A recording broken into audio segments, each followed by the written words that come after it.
আমাদের পুরো ক্রেডিটটা আমরা জুলাই বিপ্লবের সকল শহীদদেরকে দিতে চাই। আজকে বাংলাদেশের জুলাই বিপ্লব পরবর্তী রাজনীতিতে একটি নতুন রাজনৈতিক সংস্কৃতি নির্মাণ হয়েছে। বাংলাদেশের ক্যাম্পাসগুলোতে আমরা সুস্থতার সংস্কৃতি দেখতে পাচ্ছি। আজকে বাংলাদেশের 5টি ক্যাম্পাসে, বড় বড় ক্যাম্পাসে ছাত্র সংসদ নির্বাচন সফলভাবে সম্পন্ন হয়েছে। এই সকল পরিবর্তনের মূল কারিগর হচ্ছে আমাদের শহীদরা।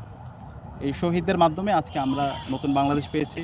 শহীদদের মাধ্যমেই আমাদের ক্যাম্পাসগুলো ছাত্রলীগের সন্ত্রাসীদের যে একটা কনসেন্ট্রেশন ক্যাম্প ছিল, সেই ক্যাম্পাসগুলো আজকে স্বাধীন হয়েছে এবং প্রতিটি ক্যাম্পাসে আজকে মত প্রকাশের স্বাধীনতা শিক্ষার্থীরা পেয়েছে।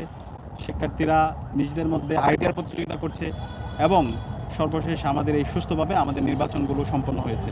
তো এই সকল কাজের আমরা ক্রেডিটগুলো আমাদের শহীদদেরকে দিতে চাই এবং ইতিমধ্যে আমাদের যোগসর নির্বাচিত প্রতিনিধিরা ঘোষণা করেছেন এই যোগসর নির্বাচনে আমাদের পুরো ক্রেডিটটা আমরা জুলাই বিপ্লবের সকল শহীদদেরকে দিতে চাই এবং এই আমাদের যে ক্রেডিট সেটি শহীদ ওসমান বিন হাদি ভাইকে দিতে চাই এবং বাংলাদেশের সাবেক প্রধানমন্ত্রী আপসহীন নেত্রী যাকে বলা হয়, যিনি সবসময় আধিপত্যবাদের বিরুদ্ধে আগ্রাসনের বিরুদ্ধে কথা বলেছেন, আমরা বেগম খালেদা জিয়াকে দিতে চাই। একই সাথে বাংলাদেশের সকল আজাদী আন্দোলনের যোগসর নির্বাচনে এখানে কেউ জয় অথবা পরাজয় হয়নি। এর মাধ্যমে শিক্ষার্থীরা বিজয় হয়েছে, জগন্নাথ বিশ্ববিদ্যালয়ের শিক্ষার্থীরা বিজয় হয়েছে এবং বাংলাদেশের আজকে 5টি ক্যাম্পাসের নির্বাচন হয়েছে, ডাকসু, জাকসু, রাকসু, চাকসু এবং যোগসু। এখানে আমরা যারা নির্বাচন করেছি আমরা প্রত্যেকেই জুলাইয়ের সহযোদ্ধা। তো আমাদের এখন মূল উদ্দেশ্য হচ্ছে সবাইকে একসাথে নিয়ে কাজ করা।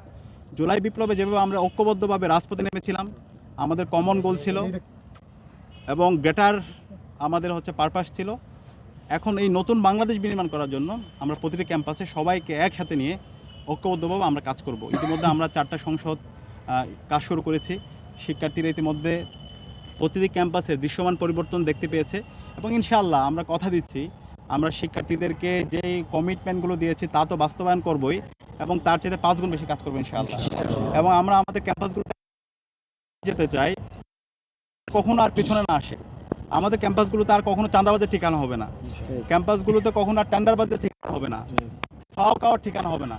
গণরুম এবং গ্যাস রুম তৈরি করার মাধ্যমে শিক্ষার্থীদের উপর যে নিপীড়ন করা হয়েছিল সেগুলোর ঠিকানা এখন এই ক্যাম্পাসগুলোতে হবে না। ক্যাম্পাসগুলোতে কোনো মাসল পলিটিক্স চলবে না, এগুলো থাকবে ভ্যালুসের রাজনীতি, আইডিয়ার রাজনীতি। তো ইতিমধ্যে আমরা দেখতে পাচ্ছি সকল ছাত্র সংগঠনগুলো সেই প্রতিযোগিতা শুরু করেছে এবং আমরা আশা করছি ঢাকা বিশ্ববিদ্যালয় কেন্দ্রীয় ছাত্র সংসদ আমরা সবাই আমরা ঐক্যবদ্ধ আমরা আমাদের কাজগুলো করবো ইনশাআল্লাহ।